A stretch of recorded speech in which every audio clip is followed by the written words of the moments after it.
Welcome to Tribecast, a podcast by the tribe for the tribe by Next Wave Media. Hello and welcome to yet another episode of Tribecast. It's really an interesting episode that is going to be today, and we have a very special guest, a person that I really love the most. Besides his music, he's a really good person to party in a rave or on the dance floor. Please welcome Lee NoFace. Yeah. How are you, Lee? How are you these days? I'm fine. How are you? All Good. Thank you. It's good to be here. Thank you for welcoming me. Actually, I'm gonna go left a little bit before we continue. This is the second time we're trying to record this episode. The first one was a pilot in Itai Elberg's studio. Shout out to Itai. Really love you and thanks for the support. But it wasn't tight enough, so here we are in our beautiful studio to hear your story. Where do I start from? Let's start from what is the meaning of NoFace? Why? All right. So basically, NoFace, the name came from a movie called Spirited Away, a Japanese anime movie. Very good movie. Yeah, very good movie that I watched when I was a really young kid, and ever since I saw it for the first time, I kept watching it. Every year, and every time that I watched it, I learned something new. And this character NoFace, I found really weird connection to it because it's like a side weird character that goes through a couple of phases. And when the time came that I thought about a name for the project in 2015, NoFace was the first thing that came to my mind because I felt a connection to the character. And ever since, this stuck into the project. And nice. It's a really good name, I think. It's it makes you think. Yeah. In the beginning, it was a bit weird, but I was really happy and complete with the choice. So for me, it was one way.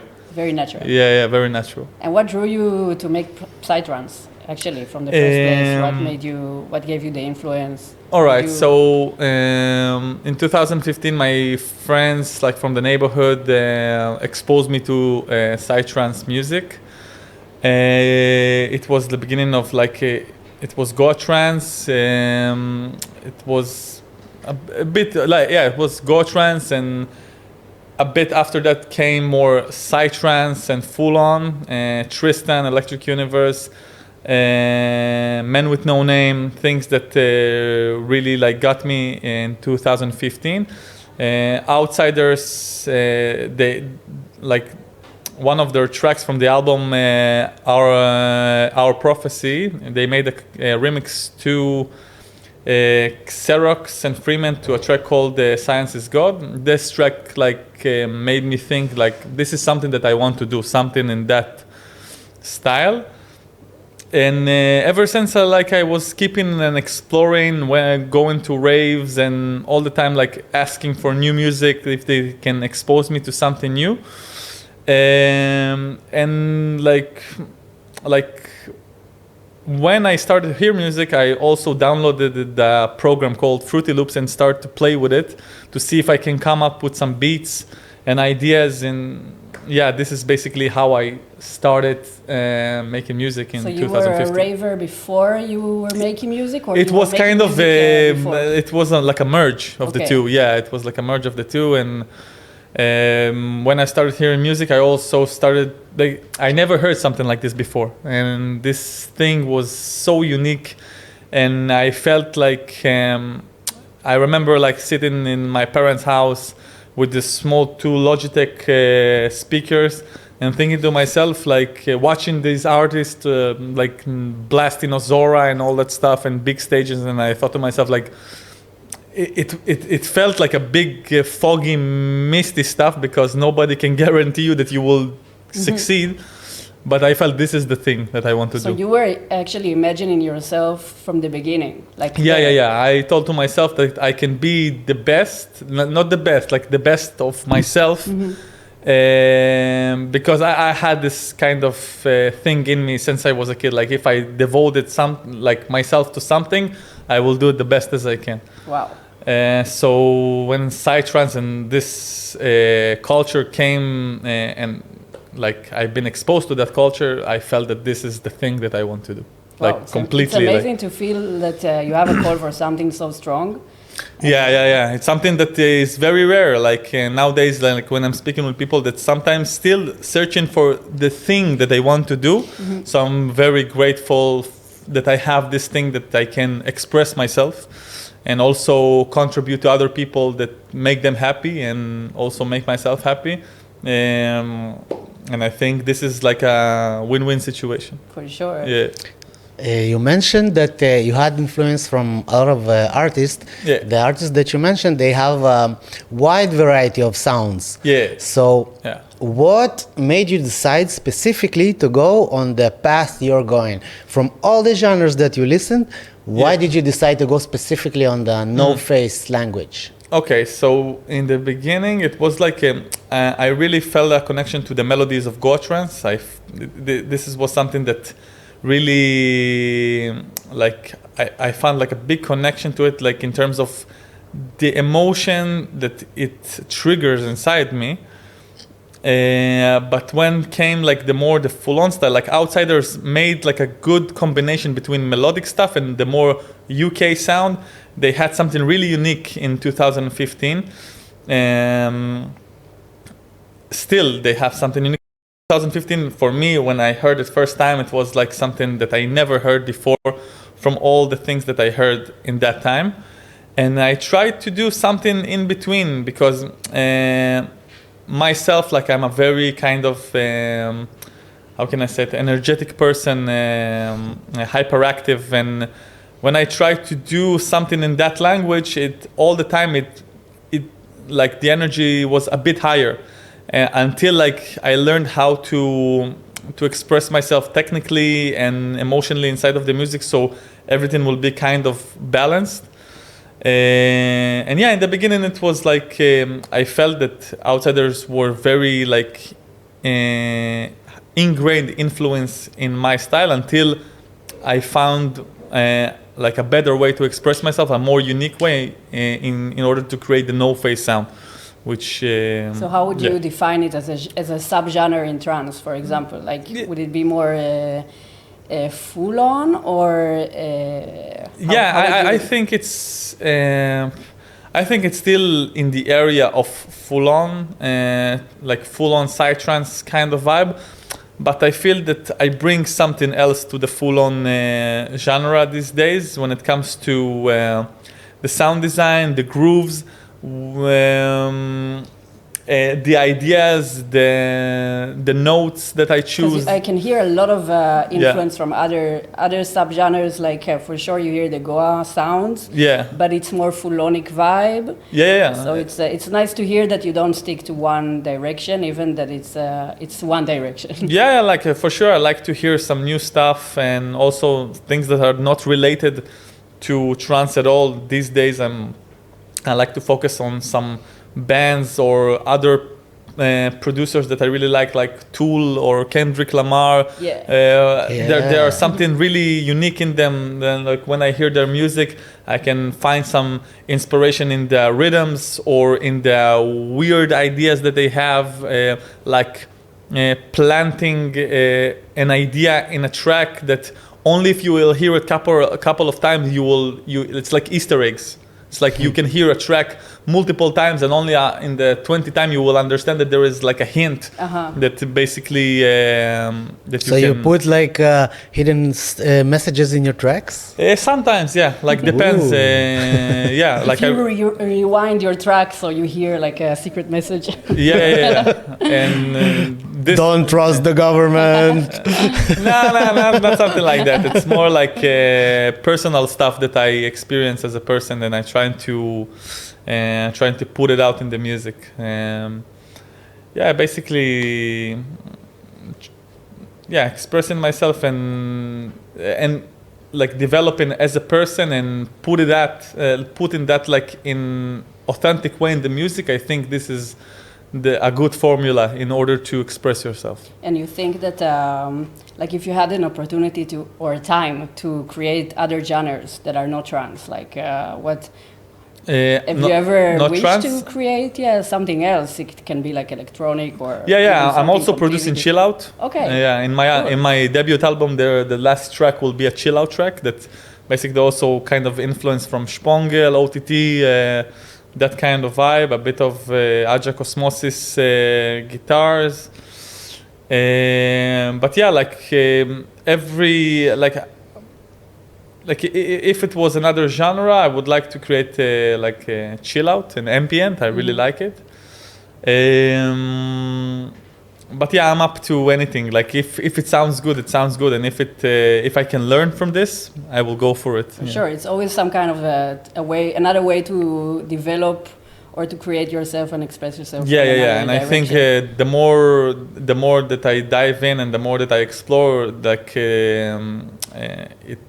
it will open a new ideas in the current genre that I'm doing, like to the NoFace project. Nice. On 2025, this year, was your first time playing Ozora. Correct me if I'm wrong. 2024. I played 24. 2024. Yeah. How was it? Was it like exactly like you imagined, or it was like too much stress on the stage? Did you had the chance to experience the moment? Like people. It was, it was very. It was I think the fastest hour and a half that I ever experienced. It was a mix of a lot of things that I experienced in that time, like it's also personal stuff that came up to this 1 hour and a half. Also, I made a list of tracks that I want to play in a specific order. And I thought to myself, if I will be able to mix it up live, I will nail it. And it was exactly like as I planned it. And also I had the honor to bring my mother and her spouse to Ozora. How was it? It was crazy because it's the first time for her to be in an event like this? It's first time for her to be in a trance party. Wow. Ever. So you take her all the way. All the way to the top. My parents was so supportive throughout the years, and only after I started to perform outside of my country, and things got a bit more serious. So they took it to a different perspective. So bringing them to Ozora was something that I couldn't imagine in my wildest dreams. Wow. Amazing. And the set was, I think that I did the best job that I could do. And did you enjoy the moment, or it was too fast and too exciting? I enjoyed it I was a 5-year-old kid, enjoying his first time doing something, you know. And this Ozora was. This is the stage that I wanted to play the most from all stages that I played ever, because Ozora, as I started to listen into trance music and my friends exposed me to this, I saw videos of Tristan playing this iconic moments of people, blasting in this valley. I thought to myself, I want to be there. It's definitely a goal when you start producing music. It's one of the highest goals to play there. The second goal is just to come back again. For sure. So this is your next goal? Or is there something bigger? I want to play in Boom. But of course, every time that you play in Ozora, you want to receive a better time slot or something like that. But I'm grateful for everything that I will receive, and I will do the best out of it. For sure. And other countries as well, maybe playing in Brazil on the biggest stages or stuff Brazil like is amazing. Brazil is amazing. I played multiple times in Brazil. Still, Ozora for me is something that's really close to my heart, even though that Brazil, there were a couple of moments there which I will never forget. Do you have anything specific like that? Tell us, please. There is a guy named Leonardo, and that back in COVID times, we were talking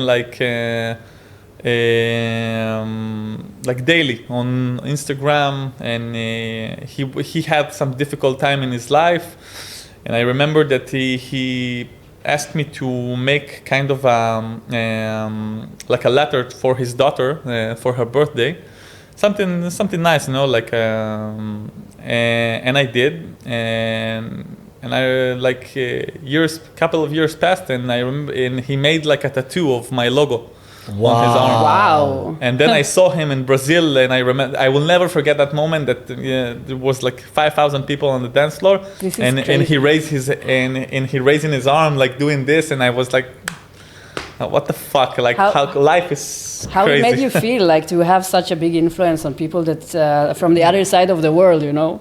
I feel very, very privileged, and like I feel that I cannot take anything from granted, like anything, because the fact that I can do what I do, and this what it makes people, like this is how it affects people. It's something that is very, very, it's big. Yeah. Like to make people.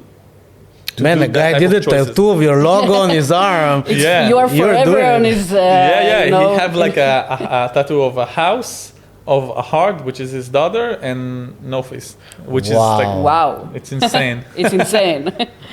It's a good story. Yeah, we still communicating like every week. We are good friends. Wow.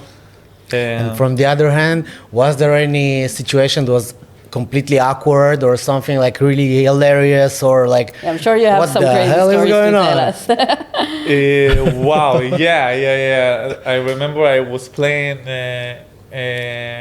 in a club, and I saw like a good friend of mine that I didn't saw for a long time, and suddenly like I'm playing, like I'm into it, and suddenly he raising his phone and like a picture of me back in those emo days, kissing like a flashlight or something really fucked up, you know. And I was like, what the fuck are you doing here? And what the fuck is this picture? You know, like, well, what is this? And I want to see this picture, I was bro. like, shit, man. Like, okay, let's keep doing your stuff. You know? Maybe later we will share the real photo. Maybe later. If you are brave enough. Yeah, it's in my OnlyFace. OnlyFace. It's a new brand for artists. It's a new brand, exclusive. Interesting.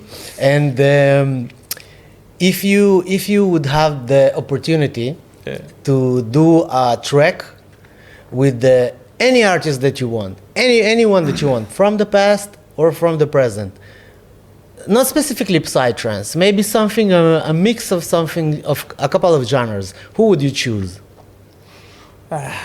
For me, if it was trance, it was Asterix. You're sure of it. Yeah, I really appreciate his work. We also worked a bit before, like last year I made a remix to one of his tracks. So nice. Working with him was something that very, very, like, I learned a lot just to see how he thinks. How he thinks? Tell us. Tell us. The guy's this I can tell for sure. The guy knows exactly what he wants.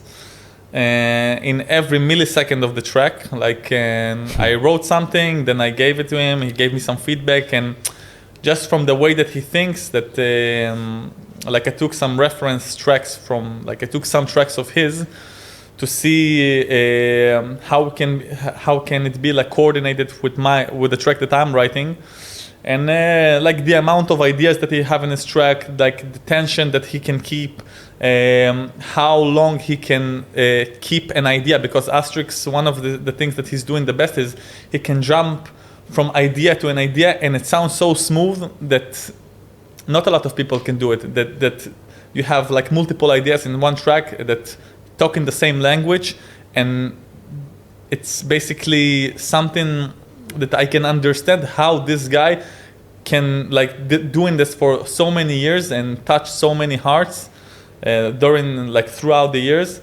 So the way that he thinks, I think, is very, very unique, and he's a very, very good storyteller. Very, very good. Also, he has such a crazy energy all the time. Like he's doing it like the first time, but it's so many years. So it's really nice to watch him on stage, and exactly. all his energy is very, very accurate, very, very sharp, and he's from like I collaborated for, I think, with the most like the biggest artists from the psytrance scenes until now, and I think Asterix from the psytrance I will love to collaborate with if and when the time comes. One day. Avi, come on, It's we're happening. waiting for It's you. already written in the stars. He is a master And if for not, sure. if not from the psytrance niche, I would love to collaborate with Tool Band in a way, whatever, Yeah. because the way that they think is just nobody does it. Like nobody does it. Yeah, like it's the way their that own they language of. yeah, it's the rhythms. It's Yeah. like I've been in their show with a good friend of mine, George Safaridis. He has two projects called Purple Shapes and Nulatar. We went to to Germany to concert of Tool, and it was, I think, really mind expanding. And when it comes to what they are doing and the way that they are like projecting this experience when it comes from the first moment when you are not allowed to film anything, and you just dive into the music and the way They take you to a journey. yeah, like the rhythms that they're making and the way that they are constructing the music, it's like different because in most of the bands, like the metronome, like the one is the drummer, and in Tool it's a bit different because they write in the music, like they write in the piece, like the rhythms and the guitars and everything, and after they finishes, they giving it to Maynard, the singer, and he sings on top of the rhythms. This is what makes this like the words upon the rhythm being expressed in that way, giving it a weird feeling which I didn't heard from any other band. I agree. Yeah, so Tool is for sure, and Kendrick Lamar also for me. Lately I hearing his stuff a lot, and he also one of those who saying stuff that others are afraid to say. such as He speaks about his life and the way that he thinks, and about feelings and about being authentic, and about how it's like being an artist and not like fall into all the things that basically you can fall up as an artist, like ego and pride and fear of losing your creativity. Like he talks about really deep stuff, which Authentic. authentic, and also sometimes it can sound to people that it's just rap, like ordinary rap. But if you like really dig in and you really invested time in order to look out for his stuff, you can find that his lyrics is really deep and teaching, and he's basically expressing his life. But the guy is very smart, like as a person. So I found like similarities between him and Tool, because they are both of them are speaking harshly about stuff that other people are a bit afraid to speak. So this is, I found it very artistic. you want to bring it into your project also to be I more. think that lately I'm doing it a bit, but every time like to do that and still how can I'm trying to think about it, how to say it, but basically if you have a project that is already working and you're making a twist to something else, it's a bit tricky, because if you have something that's already working and it's like people are waiting for this type of product and suddenly you change it, it can go really good or really bad, and the line between them is very thin. Yeah. So you need to understand how you are expressing yourself in a way which still be productive in those like dance floor moments, and still will be energetic if this is what you want to do, but still you changing as a person, and when you changing as a person, you changing as an artist, and this is something that if you will deny it, music will get fucked. Yeah, because you always have to keep authentic to yourself with your exactly, expression. and I feel that these days, especially when it comes to the full-on psytrance, this is a twist that has to be made, because I feel that, I don't know, we've been as a human race through so much, like in the past 2 years, 3 years, so especially when it comes to music and expression, I think that the more that we dive in and to the places that we are feared the most, we will find like the gold, you know? So this is music is basically the way to express yourself without words. So you have more ways to express the feelings and and I think other this emotions. is very, very important to do because from those moments you can like how tools say, transmute it to gold. Like those like fearful moments of you don't know. Like Tool have also the song called Invincible that talking about like how to be still being relevant, still like still doing what you do,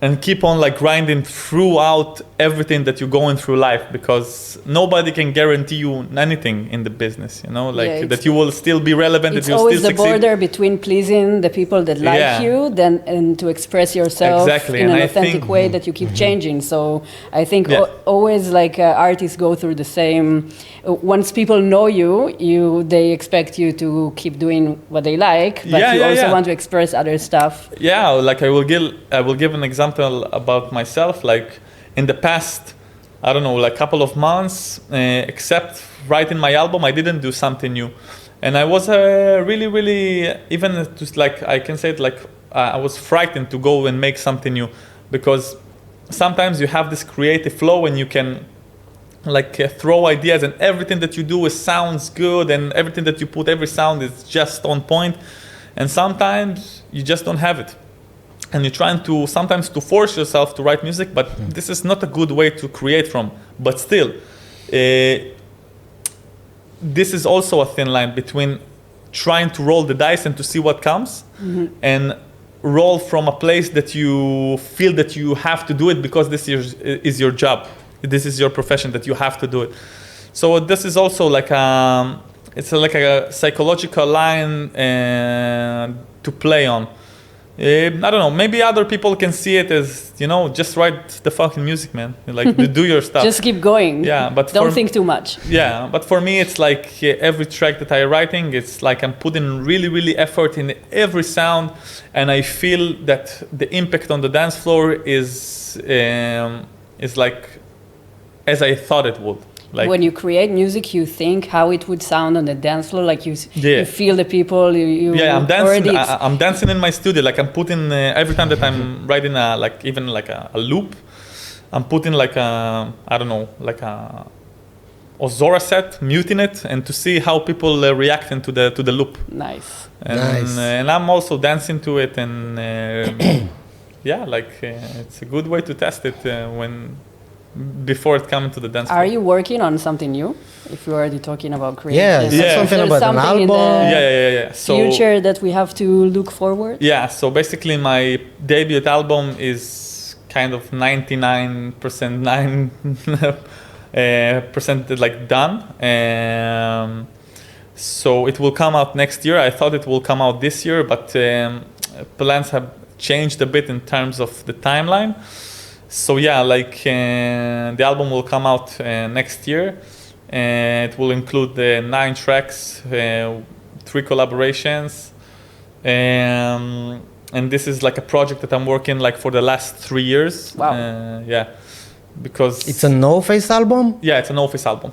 Is it gonna be something new, fresh, or you're gonna go on the same way with the little twist? Yeah, it will be so basically 2 tracks from the album are not so dance flourish. The last track is a chill out 90 BPM, and the first track is like 125 BPM, and that having a twist to 135 in the middle.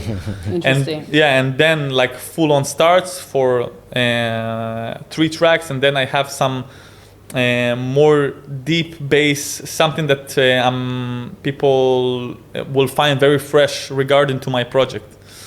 It will be a mixture of an album that it's basically experience that I gained throughout these 3 years, and things that I learned from other producers or experience from around the world.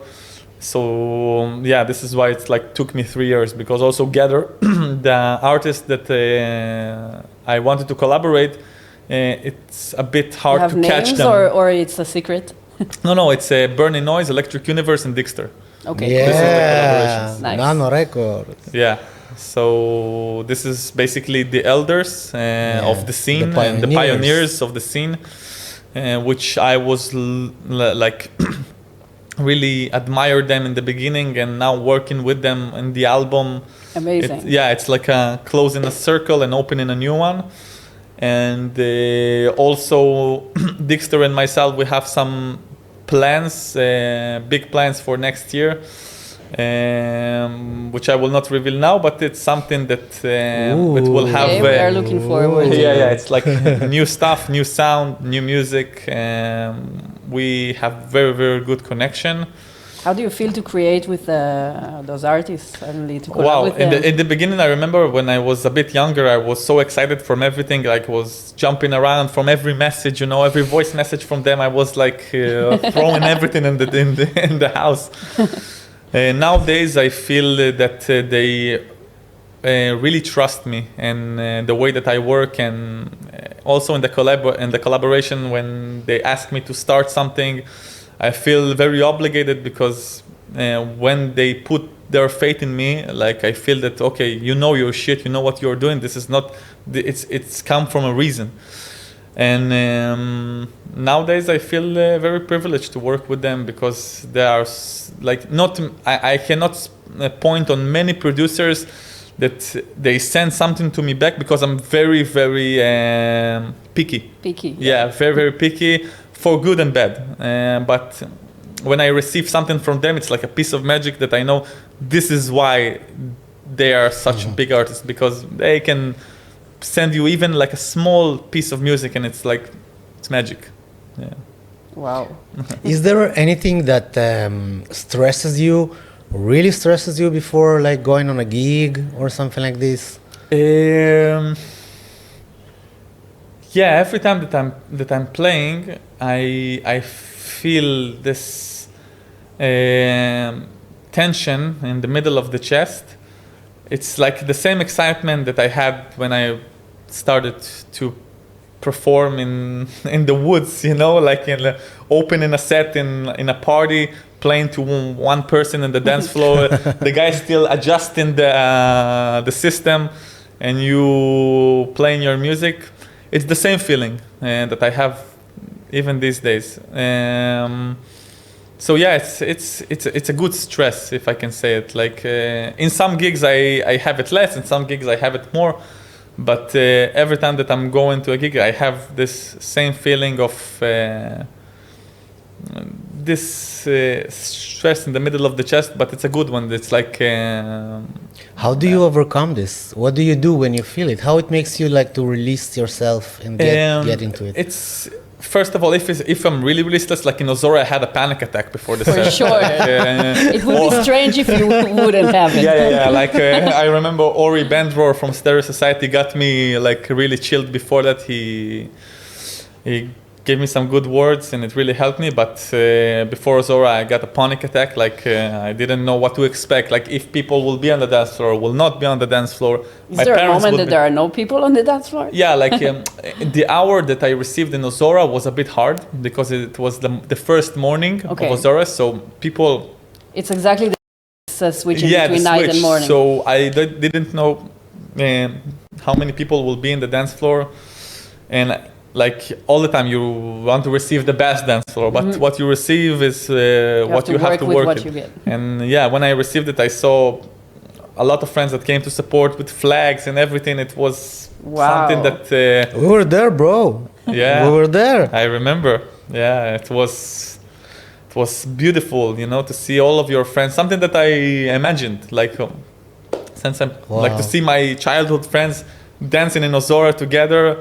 I'm playing. My mother was there, is walking, around, and it was like something that, it's like good manifestation. Yeah, it's actually like that. You have to really see your reality if you want to create it. Yeah. It feels like you really did it like that. You really saw everything happen. It's crazy that this thing really works that way. Like you can really manifest stuff, and it really happens. And sometimes in your life you can feel really, really down, and nothing basically can go along, and the way that you are translating yourself like to the universe, kind of. So it's why really like this? It's like this. Yeah. But sometimes it can sound a bit hippie, but I remember a couple of moments where I thought about something, I really imagined it, and it happened in that way. I remember to myself, like I said before Ozora, like 1 year ago, I'm going to play there. Like everybody who asked me, I told them I'm going to play there. There is no other way, and it happened. Nice. Is there Manifest any other, boom, bro. Yes, it's already written, man. You will be there. Next year. This year, gonna stay home and practice a little bit. No, I think also this year I have some good stuff. Maybe another Ozora. Yeah. Let's see. Crossing our fingers, bro. Stay tuned. Yeah, let's see. Would you do you have other tips instead of what we were talking now for people who are creating music and just starting to imagine themselves playing in Ozora? Some other things tips for upcoming producers? Yes. Yeah, like tips that I can give for upcoming producers. First of all, I think I don't know, like, because I'm receiving a lot of music from young producers that really sometimes the goals are different for every character that I meet. Sometimes some of them just want to be there on the stage. Some of them really want to make music. I think because a lot of people also want to release their music on good labels, because they think that this is what will define them as artists, which is I don't think this is the thing.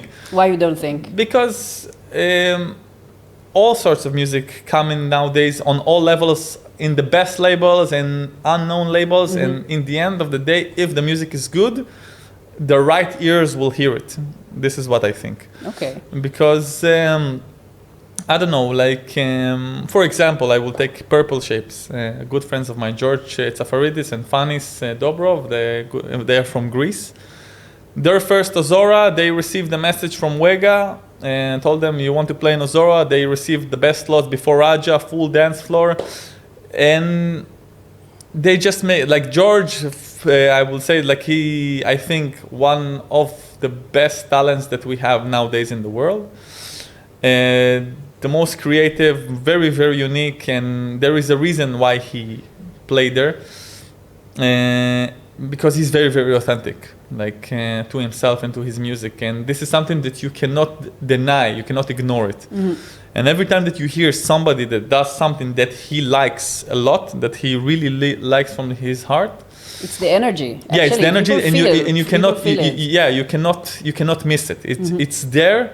If it's good, sometimes people can say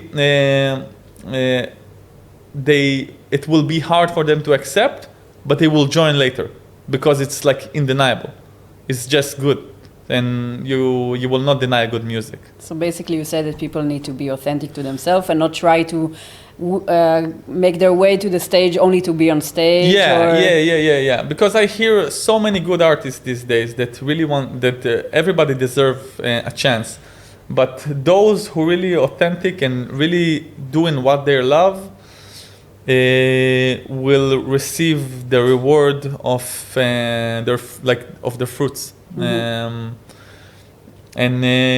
I think be brave in the ideas. Don't to be afraid to do something that is basically been made already. You can take an influence; it's good, but always to try to bring something that is opposite. Like if everybody's going to that way, try to twist it a bit, like in the sounds, in the ideas, in the structure, in the. Don't be afraid to express yourself, basically. But take the influence from someone who made it well before you. Yeah. Everybody. Somewhere in between. We are all have influence from something. For sure. That's the evolution of music, basically. Yeah. And I think this is a very crucial times for trance music, because I think. In some genres, trance already made it to a kind of a peak that it needs to be reopened again in some genres, because artists that has been doing it for so many years and still doing it they have their style. But for new producers that really wants to to shine up, they need to bring something fresh and new, which this thing lies inside of the artist, like how brave he is to do something that is basically harsh. Yeah. That will trigger the ear, because you can hear all over like people that sounds the same until you hear somebody that basically, oh shit, like this is something. It's weird. It's different. I like it. It touches me in a way. Mm-hmm. Mm-hmm. Yeah. If we're talking about changes, you've been a while in the scene as a party goer, as a producer. We can see a lot of change happening in the last years, specifically regarding, let's say, the substance that are being used on the dance floor. Yeah. Either it's the mind expanding things or some other stuff. Yeah. As your way through the scene, do you see that the music is also changing according to the substances people take on the dance floor? And because you're talking now a very important point, that you always need to bring the extra from yourself. You need to in order to shine brighter, you need to bring something else. So how does it meet, in your opinion, the changes that will go through the scene globally? Yeah. I will say it like this, because like substances are very like a fragile subject when it comes to, like, you have the psychedelics and you have the other things that is basically it's like it serves it's like a two different genres, because psychedelics and LSD and this stuff can do something else to your perspective, and it's also, it really depends on the person, because like one person can go and want to have like a meaningful experience while he's tripping and receiving the music, and like it's also important, like the setting of the person, like what he's going through his life and in what mental state he is.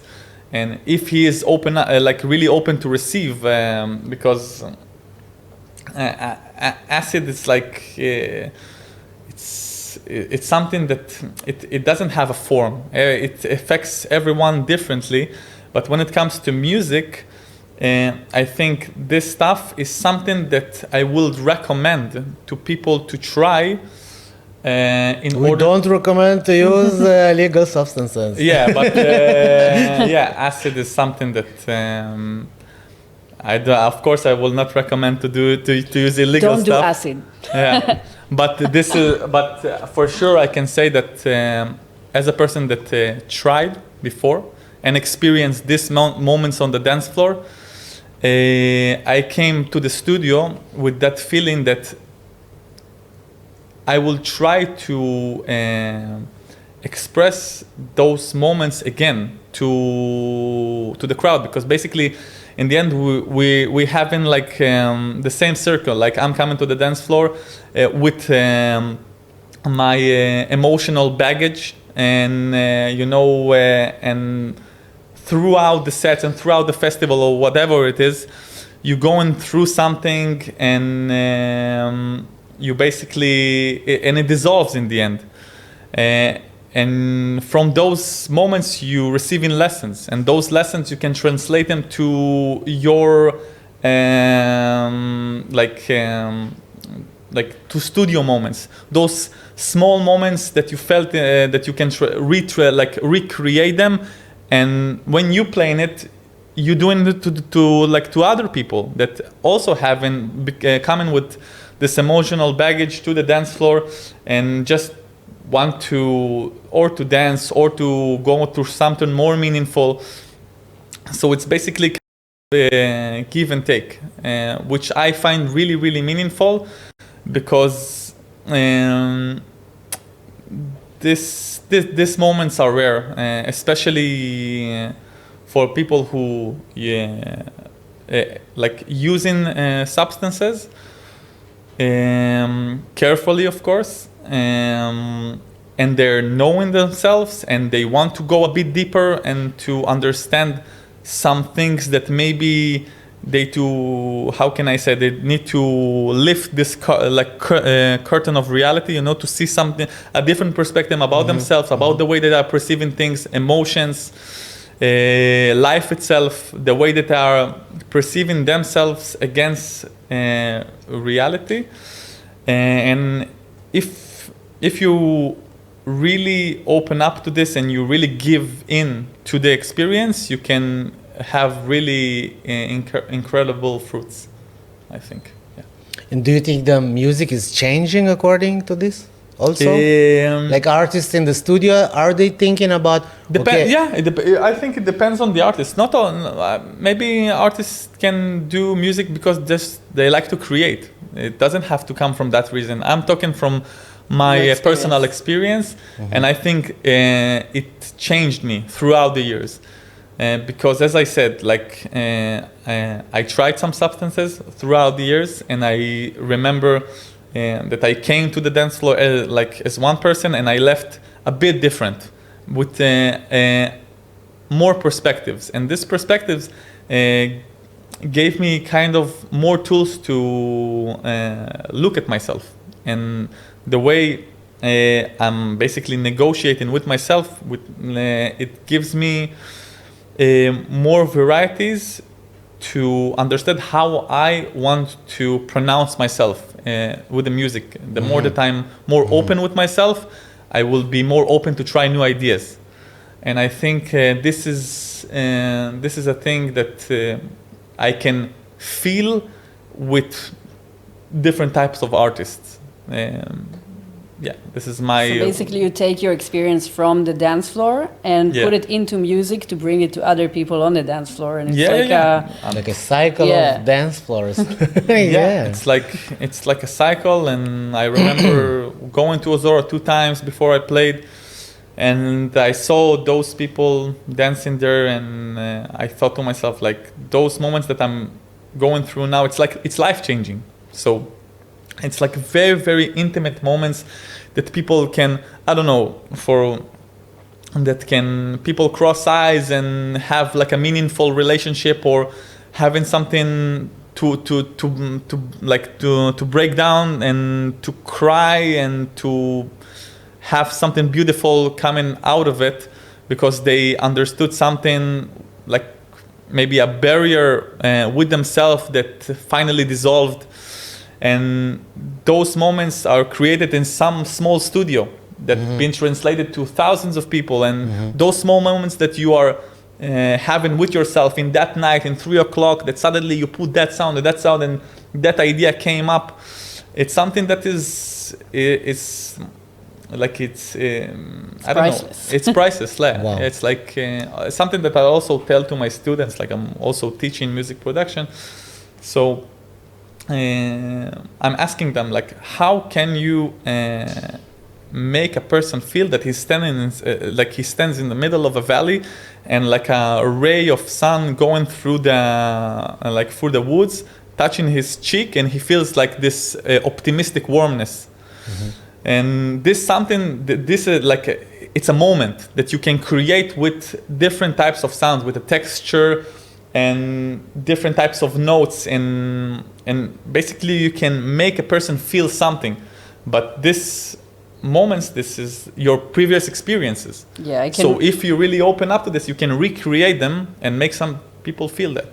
It's subjective. Everybody can translate it to his own language, but it's translatable. Wow, I really like the fact that you bring, because I can really relate to moments in the dance floor that I really felt like you say, even with the positive energy that you feel from the sound, that is one moment that you cannot explain in words, but you really feel the energy and the intention of the person who made the music. Yeah, the intention. The intention is there, and you feel it. Exactly, the intention. This is one of the most important things. Amazing. There's a really big difference that I noticed on the dance floor with the artists that I appreciate. Sometimes they do those little gestures in the set, and I hear this. Like there was, I think last year in Ozora, there was a set of Uncharted Territory. They were launching the project, or I don't remember exactly what. And there's a track that I really, really love, and they took the name of the track is Uncharted Territory. So they took the half of the track, they put it in some point. There was a really hard part there, and then they cut it and start a new track. And I'm like, whoa, what's happening here? They cut the track in the middle, the best part. But then after that, I think an hour after or like something like this, they put the other part. Piece, yeah. And I'm like, whoa, this is really mind-blowing. Did they think about this in the front? I think Wow. so. So those ones. Yeah, they are genius. So I guess everything is calculated. How So do you feel sometimes? Sorry, are you? I wanted to ask, if you take the dance floor from this perspective, what would you change? What do you think that maybe is going not on the right way, subjectively? What would you change on the dance floor? How do they perceive music? What do I change? Yeah. I don't think that I will change something. Because nowadays, especially, trance music is way more known and than the past. Like we go like years ago, 20 years ago, it was way more underground, and nowadays trance music is way more upfront. If it's like accepted by the police and stuff, this is something that's another subject. But when it comes to parties and stuff, it's out there. It's like lineups out there. It's more known. More people wants to go to events. It's something that's very attracting. So I don't think that I will change something because you can receive beautiful moments and negative moments from different dance floors. I think it's just the way that we are reacting to it. Our response to those moments. This is what is very decisive. Because we can. How can I say it? We can say bad things about something that happened. Of course, if it's really something that is really, really bad, of course, when this is thing that needs to come up and to take it out. If it's really something like really, really bad. Like what? But I prefer not to talk about it. Ooh, now it's getting interesting.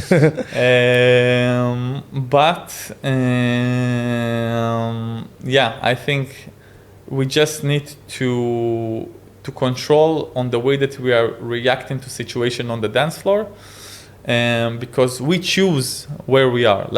Of course, if you go into a party and you have a bad experience, maybe you tackle with someone, or you see some, I don't know, like a group of people that have a bit of negative energy regarding like to the party itself.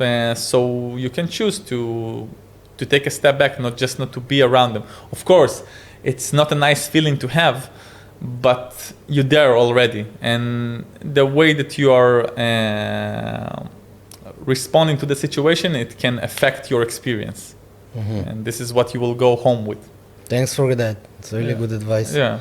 Sometimes you can't control yourself, and and then it escalates. It really depends on the person, because sometimes you can experience something that maybe it's like a physical encounter, something that you find really triggering, especially if you are on something. So it's very, really triggering. But I think it depends on how you react, because everything, I think, is solvable through the right words. And just, if you need to take a step back and not let your ego, to control and try to decide what is going to happen. Just Peace, love, unity, respect. as much as we can. As much Amen as we can. to that. As much as we can. Would you like to tell our audience about some really magical occasion that you played at? Something that you will never forget? Something for sure. Please do. Shankra, 2023, this crazy mountain. It felt like I'm on the back of a dragon, It's like the mountains was huge. It was really, really beautiful. I remember I played where it was. in Brazil in one festival called Apollo. I felt like I'm in the Jurassic Park, with the Amazonian forest was huge. Like it was something that I cannot really describe it. Like only from photos, the high trees and the weird sounds of the animals, animals that you cannot find everywhere. HD animal all over. Yeah. Also New Zealand. Wow, you played in New Zealand. Yeah, in Dimension Festival. Cool. In the beginning of this year, and it was like a fairy tale. Like a fairy tale, yeah. And also as a fan of Lord of the Rings, I managed to visit in the real site of Lord of the Rings and everything that. So this land, New Zealand, is really looks like a fairy tale. Like the roads and the trees and the forest. Yeah, like everywhere you go on the way to somewhere, it's beautiful. It's not even you get to somewhere everywhere beautiful. You go, it's beautiful and quiet. Yeah. So New Zealand and Japan was really, really unique. I didn't been in their nature, but the urbanic vibe, like the technological vibe, was really something that I never experienced it's so before. Different. It's very like alien. Even their clubs and stuff, it's so futuristic. Yeah, it's like crazy. Give us an example. Wow, Japan is. They can have a club on the 7th floor or something. It was like a 3-floor club, but I think it's the small things that makes Japan really, really unique. It's like, from the one hand, they're very patient and respectful, and from the other hand, it's like super advanced, like futuristic. So I don't know, Japan is something like some place that I will not recommend. I will be happy for every artist if we will play there. It's something that I never seen in any place that I played, like from all the countries that I've been. Japan is really, really unique, and they really, really appreciate music. They clap in you when you're making a good mix, Wow! It's like it's not like they jump in they jump in every time. But when you when you playing and you're making like a really tight mix, you can hear like a whoa. So they really appreciate good music. Yeah, they really appreciate when you are your professionalism. Wow. This is something I first time hearing. Yeah, the Japanese are unique. and any situation that was really horrible, like a really shitty location, really bad place that you're like, oh my God, I'm not going back there ever. Wow.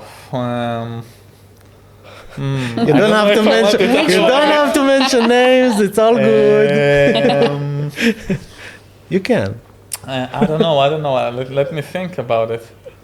I remember some occasions, it wasn't so bad, but there were a couple of occasions that sometimes you're getting used to, to a level of a production that take care of everything, basically, that you feel really calm when you come in. Everybody picks you up, everything is on point, and some places you can play in a broken place, in a club with no, I don't know, you coming all the way to other country and you playing in a club, basically, I don't know, I don't know. I don't know even how to describe it, but something really unprofessional. I don't want to name the places, but we can see you are trying to be politically correct. Yeah. It's okay. Yeah, I don't want to bring anybody down, for sure. But there were a couple of places that you playing week before in world-class production, and 1 week after you playing I don't know, to somebody's basement. Yeah, like a basement, and hope not to be kidnapped or stealing your kidneys or something. Yeah, you can actually never know. I mean, as more as you play in different places, you kind of know who to work with and who less. Yeah. But you can always be surprised again because you will always arrive new places. No. It's most of the times. Job. Yeah, most of the times, my agent will know who we are dealing with, because to see if they are reliable, finance-wise, and also the production is reliable. And something that is very important to check also with colleagues from the same country, so you know that you will come into a reliable person.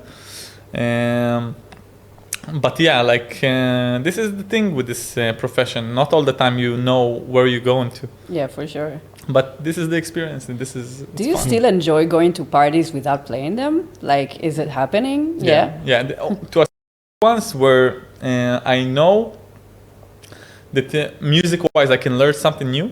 That it can trigger me when it comes to new sound design, new ideas, other genre from what I'm doing, or like a specific set that I'm waiting for. Like I would love to hear Dexter or Bernino as people that I really like their stuff. But nowadays I will prefer to go to a different genre, like bass or chill stuff, or everything that is alternative, because it's just different from what I do. I would love to hear that. And normally parties that you play, you like the type of I go to play and go back, or you stay to party sometimes? More as you go to parties, I guess it's I will come at least like 2 hours before, and I will stay 1 hour later, depends on the party. And I don't like to just come and play. I like to feel a bit of that. It's very important, because sometimes I can see that the crowd needs something else, or I like to, if the crowd is a bit younger or older, it's also important, because to see what type of information I'm going to deliver. Yeah, it's very important to understand who you're playing to. Yeah. Sometimes you don't know until you arrive there, no? Yeah, I think it can really elevate your set. So we're getting closer to the end of the episode. I wanted to ask you something. We usually ask, which tips can you give to younger producers? Yeah. But let me ask you from another angle. What tips can you give to veteran artists? What would you tell them? Wow. To a veteran, I think the best tip that I can give to a veteran: don't be afraid to seek for help. Don't be afraid to ask a young producer that you likes his music. Please teach me that. Please teach me that, because also from producers that I know that I'm working with nowadays, people that I was looking like really admiring back in the days, and now I'm working with them, I see that they have no ego. They asking me when I have something new, like a new plugin or a new idea, or how did I make that sound? And from the other hand, I'm asking them. So it's like also a win-win situation, because if you really up to learn, this is how you will stay everlasting, you know? Like, I think that the best that I can give for a veteran is not be afraid to seek for help.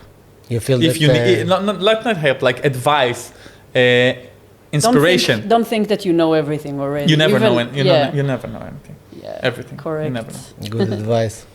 Any last words before we finish? Wow.